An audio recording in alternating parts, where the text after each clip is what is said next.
ating puso. Ang puso ang templo ng Diyos. Sa templo ay may panlabas na bulwagan at panloob na sanktuaryo. Gayon din ang puso.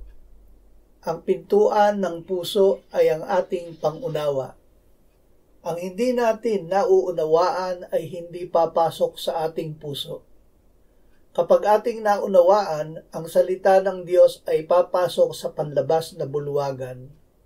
Doon ito ay iingatan sa isipan sa paraan ng pagbubulay-bulay.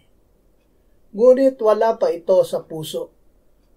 Mula sa panlabas na bulwagan, ang salita ay papasok sa panloob na sanktuaryo, at ang pintuan nito ay pananampalataya. Ang ating sinasampalatayaan ay tinatanggap natin sa ating puso. Sa puso, ito ay iniingatang mabuti sa paraan ng pag-ibig at pagsusuko ng kalooban.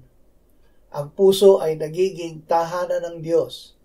Ang kanyang kautusan ay naroon gaya ng sa kabadang tipan, at ang kaluluwa ay nagsasabi, ang kautusan ng Diyos ay nasa aking puso.